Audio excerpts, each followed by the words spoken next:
Today's episode is brought to you by our sponsoring partner, the Campaign for Black Male Achievement. CBMA is a national membership network that's built a vibrant community of over 5,700 members and more than 2,700 organizations that's been working together over the past decade to build beloved communities across America where Black men and boys are healthy, thriving, and enabled to achieve their fullest potential. If you're interested in learning more, hop on over right now to tbpod.com/partners and consider joining the membership or donating to help them scale the impact of this growing field of Black male achievement.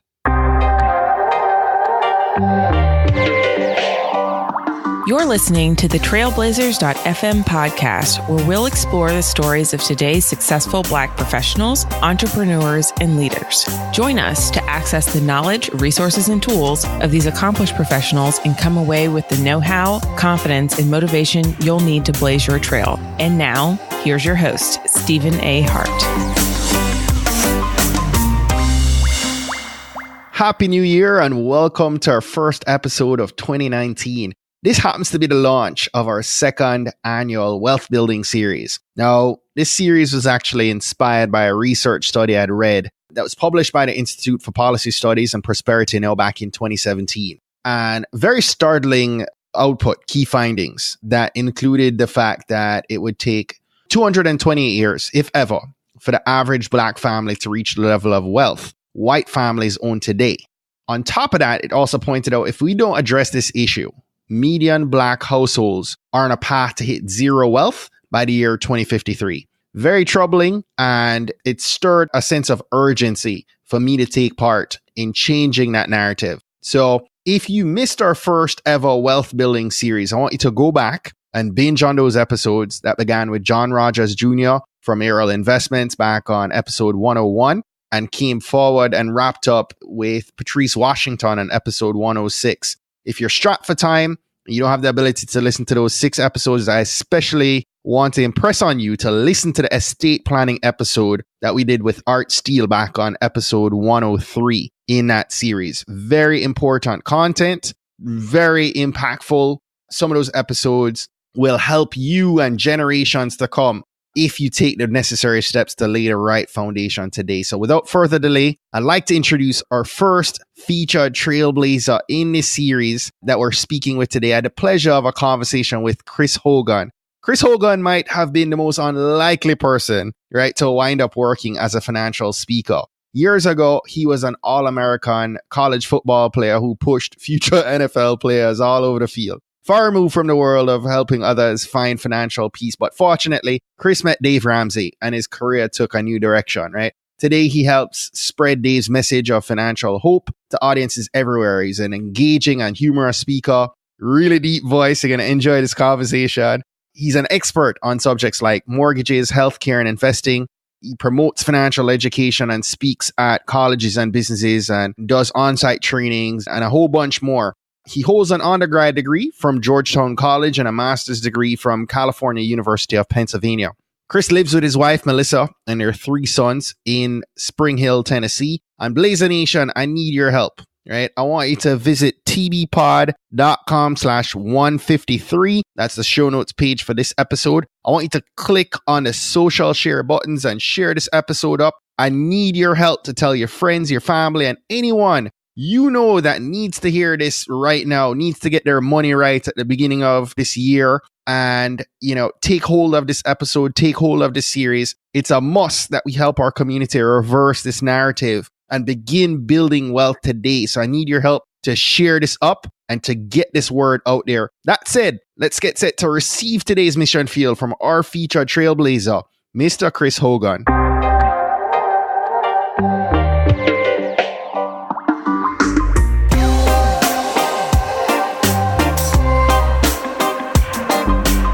Chris, welcome to Trailblazers.fm, my brother. Well, thank you, my friend. It's an honor to be with you. Yes. So for all of you that don't know Chris, shame on you. He's author of Retired Inspired, #1 bestseller, an amazing speaker, and he's authored a brand new book, which we're going to be talking about here in just a moment. But Chris, on Trailblazers, we start every episode off from a place of gratitude. So I'd love you as you reflect on this year Could you share an unexpected blessing or opportunity that you're most grateful for right now?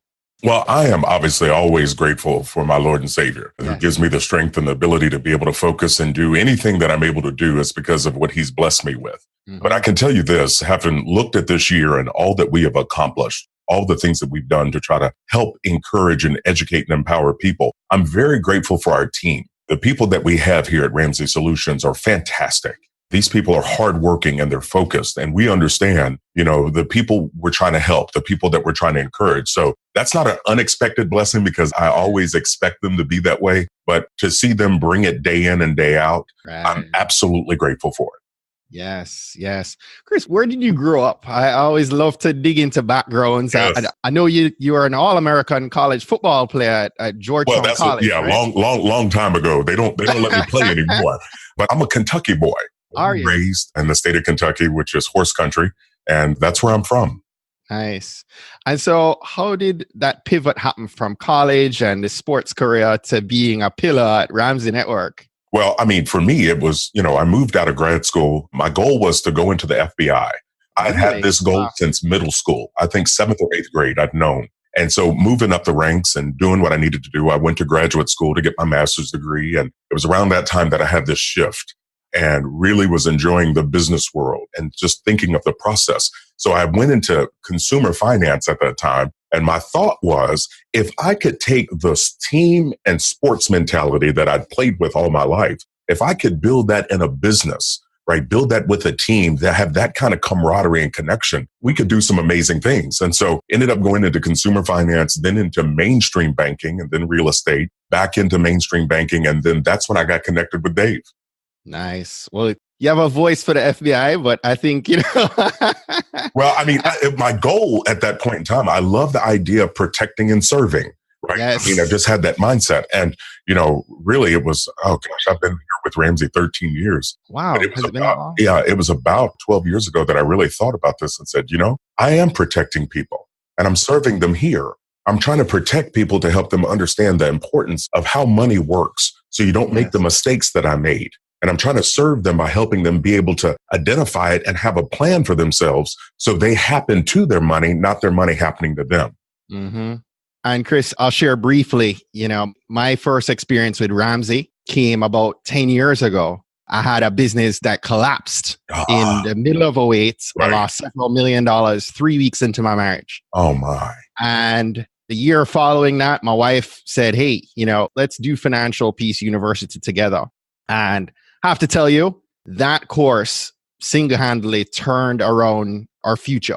It didn't happen overnight. That's right. We applied a cheetah mentality towards our financial lives. Today, we've been married 10 years. Thank God she's still with me and stuck in it. Yeah. But, we have 2 young kids. We're saving for college. We're on the right track. Yeah. What was it about Financial Peace that helped you turn it around? It was a formula that we could both buy into and develop a process. That's right. Because we each had, unfortunately, my parents are from a rural area of Jamaica. They didn't know what they didn't know, right? So I'd never had someone who taught, they didn't have financial wisdom. Right. And didn't impart that to me. That's right. The shoe on the other foot, my wife is from a family that's always saved and always had that mindset. So it took Dave being a third person to kind of step in and help us to understand how we could together That's right. have that mindset towards the future. See, I love to hear that because I want your listeners and the people that watch you and follow you to hear your heart behind that. Because Absolutely. You said some things in there. You said, number one, you didn't grow up with that information. Your parents didn't have it to give to you. So it was on you to seek it out. And so that kind of falls into what I tell people. It doesn't matter where you come from. It doesn't matter where you start. It's about us growing and learning things so we can move forward. But you said something. It was Financial Peace University was something you and your wife could buy into together. And that togetherness is the thing that I want people to hear out there. Whether you're single, newly single, or married, you've got an opportunity to make some choices about your future. Now, I understand you didn't have control over where you were born or the family you were born in, but we do get to control our beliefs, our knowledge, and our actions. Yes, absolutely. Absolutely. And so, I love this as a segue, right? You authored a new book that actually hits shelves everywhere today on the day this episode goes live. Yes. The book is titled Everyday Millionaires, How Ordinary People Built Extraordinary Wealth and How You Can Too. Yes. And so congrats to you on your new book. Thank you. I pray that this is yet another bestseller. And before we dive in, I love to make sure I don't make an assumption that people understand even the basics. So, you're talking about millionaires, and when we talk about millionaires, we're talking about people who have a net worth of $1 million, right? That's right. So talk through that definition of net worth. Yeah. So, as we look at this, just backing up for a second, I want people to understand that we did the largest research study that's ever been done on millionaires. We talked to over 10,000 of them all around the country. And so it was so big, we had to use an outside research firm to help us in this process. You can imagine all the data and all the information coming in. Because I wanted to know the truth. I wanted to know, what does the average millionaire look like? What have they done? How did they get there? And so this study is massive, and the information we got was amazing. And you know what we found out? Millionaires are regular, everyday people working regular, everyday jobs. Now, this process of net worth, I'm glad you bring that up because it's so important for people to understand. People think when you hear a millionaire, is this someone that's making $1 million a year? No, right? Millionaire means it's a matter of what you own minus what you owe. So again, what you own, your 401ks, your IRAs, your Roth IRAs, your bank account, your vehicles, your home, minus what you owe on. If you take what you own minus what you owe, and that equals more than $1 million, then you, my friend, are a millionaire. Right. And you talk about the fact that millionaires are everyday people. What are some of the common myths that people have, right, when they think of millionaires? Well, one of the myths, and it's so important to dive into those, and in the book, I bust about 6 myths. These are things that people have thought or are thinking. And I even had to be honest with myself about a few of those myths. I thought, man, I grew up thinking that. One of the big ones is, and again, we did a general population study along with this millionaire study, but we found that 74% of millennials believe that millionaires all inherited their money. 74% of them. Okay. 52% of baby boomers believe that millionaires inherited all their money. So you've got this mindset that everyone thinks that a millionaire was handed this by a family member, right. And so the reality is, here's the truth. Based on our study, only 21% of the millionaires received an inheritance. Really? Only 21%. So what does that tell us? Wow. It tells us, number one, we all think that it's something that was handed to them. And in reality, these are people that built wealth consistently over time and really allowed themselves to get there. Wow. I love that we're talking about this because the purpose of this series, you kick off a wealth series right now on the podcast that really was fueled for me, Chris, by a study done by the Institute for Policy Studies and Prosperity now back in September 2017. And it said that, the Black community right now, it'll take 228 years for the average Black family to reach the level of wealth that white families own today. If nothing changes, if we continue on the path and we don't address the issue, median Black wealth is on a path to zero wealth by the year 2053. And so, this series was really fueled by me wanting to share with the Black community mindset, knowledge, wisdom, tools to really reframe that, right? And avoid that from being that prediction from coming true. No. And you're absolutely right. And here's the thing, I had an opportunity to be with Condoleezza Rice at an event, a leadership event that we did last year. This woman is absolutely brilliant, speaks 4 languages, has multiple degrees. And one of the things that she said she had grown up in rural Alabama and at a time of segregation. So you can imagine, as she said, she was called a whole lot of things but her name. I'm sure. And one of the things that her parents had instilled in her was for her to understand it doesn't matter where you grew up. It matters where you're going. Right. And they really instilled that in her, that, it was that mindset. And I say that because I think it's so important for us to remain in control of some things that we can control. And with that, I'm walking through this and I'm telling people to believe. Like, it's very important that you believe that you can and that you believe opportunity is available to you. Wow. If you don't believe that it is, then it does something in our spirit where we don't try as hard as we could. So belief is huge. The next thing is, I want people to grow in their knowledge. It's just like you did, you and your wife. You had this understanding of where you were, but you knew you didn't want to stay there. So you were finding information to help you guide yourself. You weren't looking for someone to rescue you. You were looking for someone to guide you. So our knowledge is important. The third key to this and to making that lasting change is to control our actions, our own personal habits. And so what you were talking about in that wealth side, it is a mindset. It is about knowledge, but it's also about our behaviors.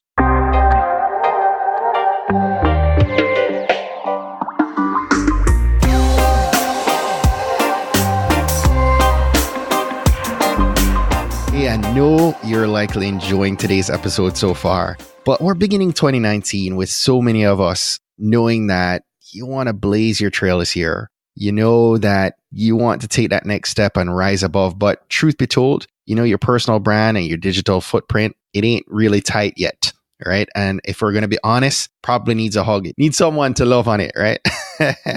But all jokes aside, maybe you're too busy. Maybe you have no idea where to begin. Whatever the reason is that's standing in the way, I want to encourage you and I want to let you know that I'm excited. I'm about to step in and help so many of you. Really soon, I'll be launching the next cycle of my signature personal branding course. It's called Brand You Academy. And it's a 6-week online course where I will guide you through the step-by-step process to define and get crystal clear on your personal mission and vision, who it is that your target audience, who you're speaking to. We're going to help you create your brand elements, your font pairings, and your color palette. We're going to help you develop an amazing website and an impressive digital footprint. So much more. I don't need to debate this any longer. It's 2019. Someone's Googling you right now. The results they find, if any, the story being told about you on Google, on digital, it's going to leave that person searching either more or less inclined to connect with you, do business with you, or hire you. Now, if you know you need to fix this, you have no idea where to get started, I'm going to encourage you to sign up right now to learn about the next opening for our Brand You Academy course. Visit tbpod.com/brandyou and sign up today. Again, the link is tbpod.com/brandyu. Now, let's get back to today's episode.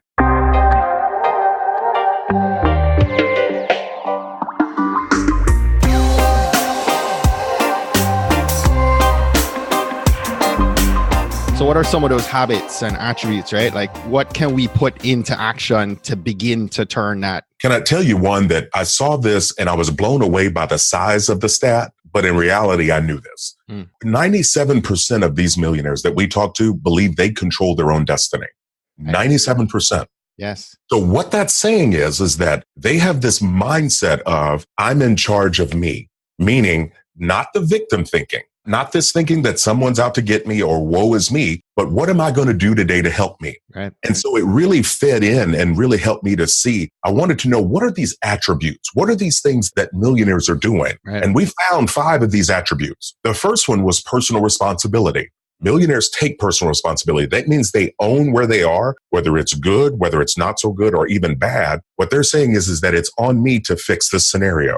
I need to do better. I need to stay focused. Another one is that they're very intentional with their finances. Right. Billionaires are very intentional. That means they are budgeting. They're getting themselves out of debt. They're saving and they're investing, which is very important. Millionaires are also hardworking. They were all classified. 97, 98% of them were classified by friends and family as hard workers. That means they do their job, they focus, and they do what's necessary. Right. Another attribute was that they're goal-oriented. That means they set goals for themselves weekly and monthly to help them stay on track, to make sure that they're moving forward. They're also very consistent. They know that building wealth requires consistency. Right. And so you look at these attributes and you realize these are all things that we can choose to do.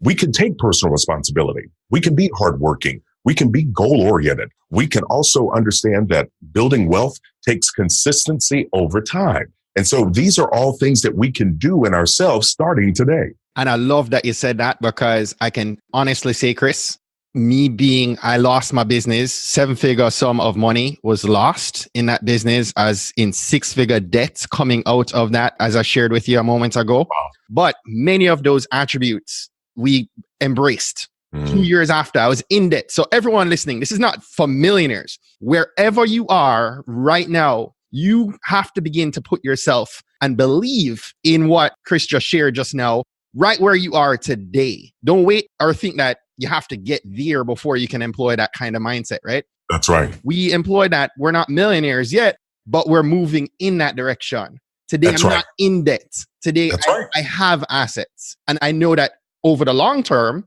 I'm going to achieve and be in that class of people as well. Well, and the final attribute that I want to tell you, because I told you about personal responsibility. I told you that they're hardworking. I told you that they focus on consistency. They're intentional with their finances. But this whole mindset of intentionality, right? Meaning that that's something where you're happening to your life, not allowing it just to happen to you. And so even if your listeners out there have debt right now, I want them to adopt a different mindset and understand that money that doesn't have to leave you in the form of a payment is money that can start working for you in the form of an investment. Yes. And I want to tell you this, the number one thing these millionaires said was the reason they were able to build wealth.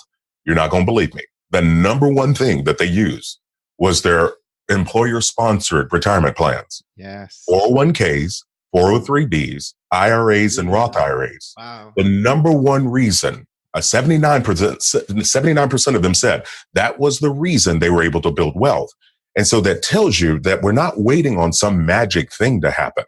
By the way, none of these millionaires that we talked to, over 10,000 of them, none of them hit the lottery.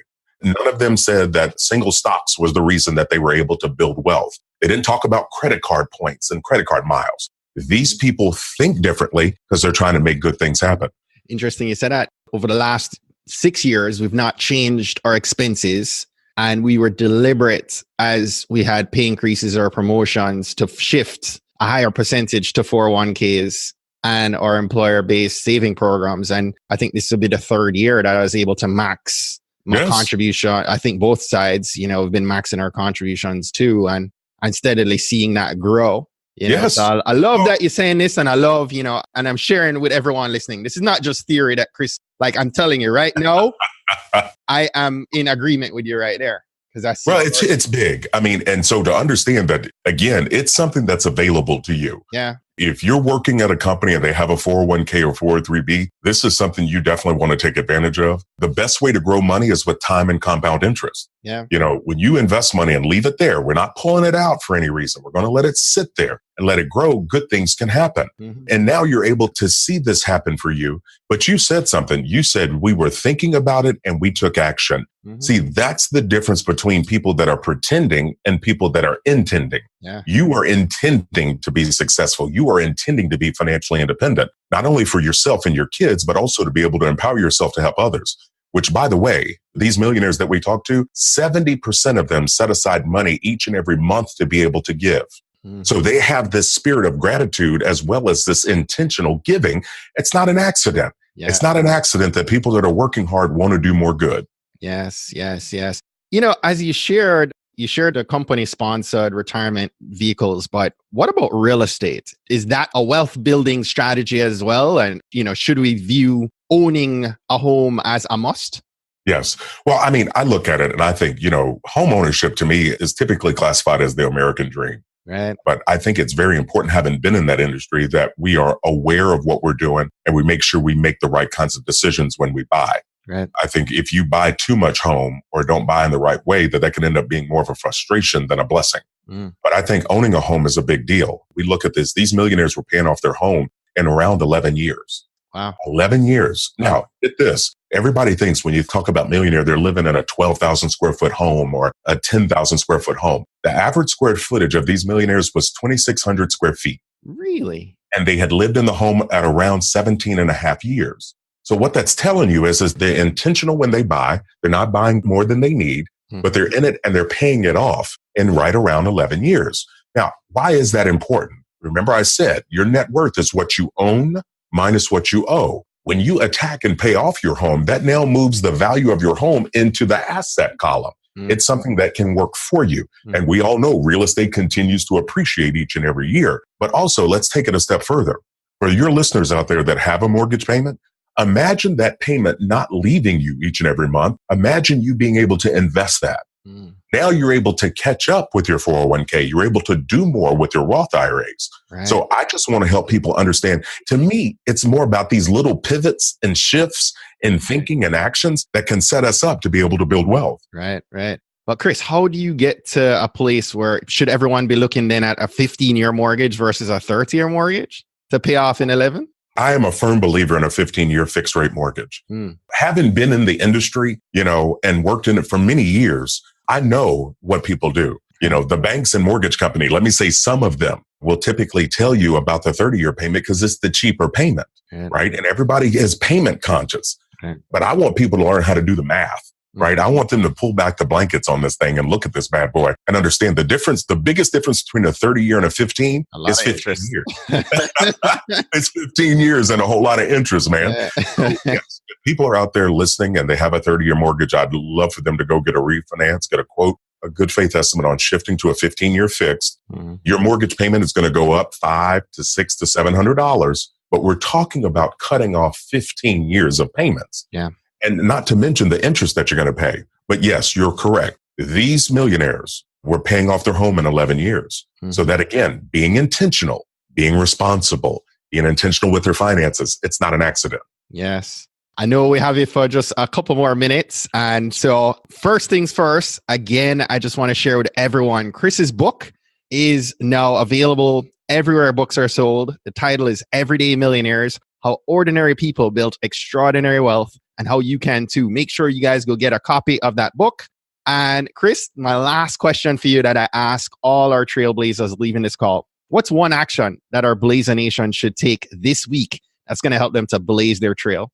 Oh, that one action would be, and understand this, where you are right now doesn't have to be where you end up unless you choose to. Yes. So that means where you're sitting right now, you've got an opportunity to do something different this day, whether it's a shift in thinking, whether it's reaching out to somebody and getting some more information or getting some encouragement or being a source of encouragement to someone that's around you right now.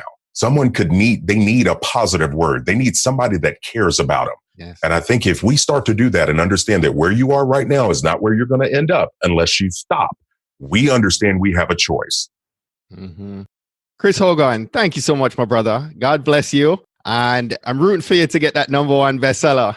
Well, I appreciate it, my friend. I'm excited about people getting this information so they can start to make decisions for themselves. So I'm looking forward to being out on the road, doing this book tour, meeting people, signing books. So they can go to my website, chrishogan360.com, find out information about the book tour, find out information about the book, as well as my show, The Chris Hogan Show. Yes. If you're not subscribed, definitely listen to Chris's podcast. It's an amazing show. Chris, thank you so much, my brother. It was good to be with you, my friend. I'm Steve Nehart, and you've been listening to the Trailblazers.fm podcast. If you're not yet doing so, consider following Trailblazers.fm on Twitter, Instagram, and Facebook, and feel free to connect with me over on LinkedIn. Whenever you're posting stories or social media posts about Trailblazers.fm, be sure to use the hashtag TBPod and hashtag Mission Fuel. We'll be able to see you, and I'll be able to show some love. And in case you're not aware, our show notes for all our episodes can be found on our website over at tbpod.com. Now, if today was your first time listening, I just want to say big ups, enough respect for checking us out. You've made this Jamaican guy really happy that you're here with us today. And I'd love your help with keeping this Black excellence flowing each and every week. So if you haven't yet subscribed, hop on over to Apple Podcasts, Spotify, or wherever you listen to podcasts. Search Trailblazers.fm and subscribe, rate, and review us there. Be sure to browse through some of our past episodes. There are more than 150 published episodes now, and a little something is out there for everyone to help keep the knowledge flowing. We grow when you, as part of our Blazer Nation community, shares and invites your friends and family to listen to an episode you think might impact them most. We believe that someone listening to these inspiring stories are going to be moved to make significant changes that have generational impact for many others, both now and well into the future. Don't miss next week's episode. New episodes are released each and every Monday morning at 5 a.m. Eastern. Blazer Nation, go out today and find a way to rise above, go way beyond, and keep blazing your trail.